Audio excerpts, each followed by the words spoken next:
নমস্কার বন্ধুরা, আপনি কি মটরশুঁটির খোসা ফেলে দেন? মটরশুঁটি খোসা ছাড়ানোর পর ভুল করেও আর কোনোদিন মটরশুঁটির খোসা ফেলবেন না।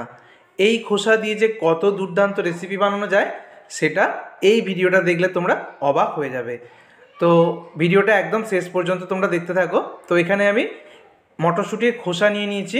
তো খোসার পরিমাণটা আমি বলছি না, তোমরা বেশি কম যেরকম থাকবে একবারে বেশ কিছুটা খোসা তোমরা জমিয়ে নিয়েও করতে পারো। তবে খোসাগুলোকে কিন্তু ভালো করে জল দিয়ে ধুয়ে নেবে। তারপর লবণ জল যখন ফুটে উঠতে শুরু করেছে, মানে জলের মধ্যে লবণ দিয়ে জলটা যখন ফুটে উঠতে শুরু করেছে, তখন খোসাগুলো আমি দিয়ে দিলাম। এবার 5 মিনিট ঢাকা দিয়ে হাই ফ্লেমে আমি এই খোসাগুলোকে ভাপিয়ে নেব বা সিদ্ধ করে নেব। তো ঠিক 5 মিনিট হাই ফ্লেমে ভাপিয়ে নিয়েছি। তারপর আমি গ্যাস অফ করে দিয়েছি। তারপর একটা ছাঁকনি বা স্ট্রেনারের মধ্যে আমি এই ভাপিয়ে রাখা খোসাগুলোকে তুলে নেব। তারপর যেটুকু এক্সট্রা জল আছে সেটা ঝরিয়ে নিয়েছি, তবে একদম চেপে চেপে ঝল ঝরানোর দরকার নেই। তারপর একটা থালার মধ্যে নিয়ে ভালো করে চাড়িয়ে ঠান্ডা করে নেব। অনেকটা ঠান্ডা হয়ে গেলে তারপর একটা মিক্সার জারের মধ্যে 2 বারে নিয়ে আমি পেস্ট করে নেব। যদি পেস্ট করার সময় অল্প জল দেওয়ার প্রয়োজন হয়, অল্প জল দিয়ে পেস্টটা করবে। তো দেখো এখানে আমি পেস্টটা করে নিয়েছি, আমি দেখিয়ে দিচ্ছি। দেখো এরকম মিহি করে যতটা সম্ভব পেস্ট করে নেবে। তবে এর মধ্যে যেহেতু ছিবড়ে অংশ রয়েছে তাই পুরোপুরি মিহি পেস্ট হবে না। এবার একটা ছাঁকনির বা এরকম স্ট্রেনারের মধ্যে নিয়ে নেবে। তারপর খুব ভালো করে ঘষে নেবে। এইভাবে শাঁসের অংশটা আলাদা হয়ে যাবে মটরশুঁটির খোসার, আর পড়ে থাকবে ছিবড়ে অংশটা। দেখতেই পাচ্ছ যে ছিবড়ে অংশটা সেটা কিন্তু আলাদা হয়ে গেছে, আর যে শাঁসের অংশটা সেটা কিন্তু পেয়ে গেছি। এবার এই শাঁসের অংশটা দিয়ে বানাতে হবে দুর্দান্ত রেসিপি। এই মটরশুঁটির খোসা শাঁসের অংশ দিয়ে খুব ভালো হয় যদি ভর্তা বানিয়ে খাওয়া যায়। গরম ভাতের সাথে ভর্তা বানিয়ে খেলে দুর্দান্ত লাগবে। তবে আমি আজকে ভর্তা বানাচ্ছি না, ভর্তা কীভাবে বানাতে হবে সেটাও বলে দেব।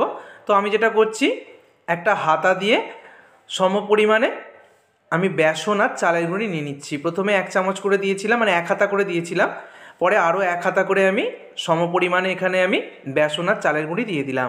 যতটা পরিমাণ তোমাদের শাঁস থাকবে, মানে শাঁসের মধ্যে জলীয় ভাব থাকবে, সেটাকে কিছুটা ঘন করে নেওয়ার জন্য যেটুকু বেসন আর চালের গুঁড়ি লাগবে দিয়ে দেবে। বাড়িতে চালের গুঁড়ি না থাকলে সুজিও তোমরা দিতে পারো, আবার একটু কর্নফ্লাওয়ারও তোমরা অ্যাড করতে পারো।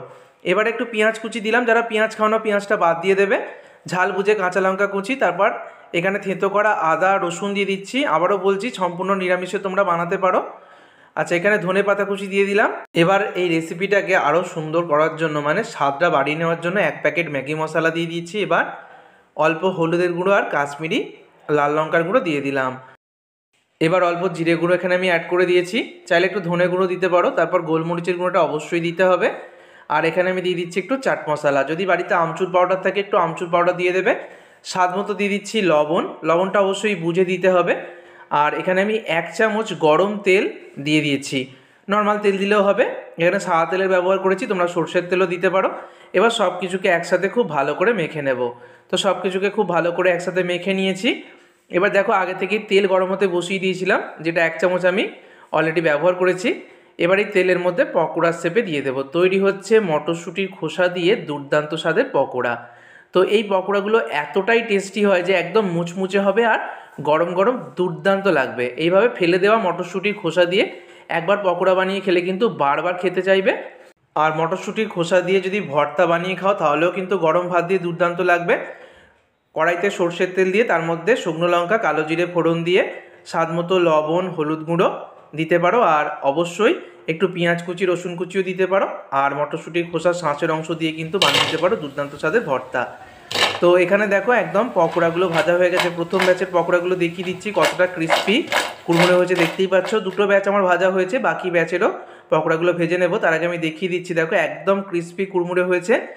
তো বাইরে থেকে যেমন ক্রিস্পি হয় ভিতর থেকে হয় কিন্তু দুর্দান্ত স্বাদ। অবশ্যই একবার হলেও তৈরি করো। মটরশুঁটির খোসা আর ভুল করেও ফেলে দিও না। ভিডিওটাকে বন্ধুদের মধ্যে অনেক অনেক শেয়ার করো। ধন্যবাদ।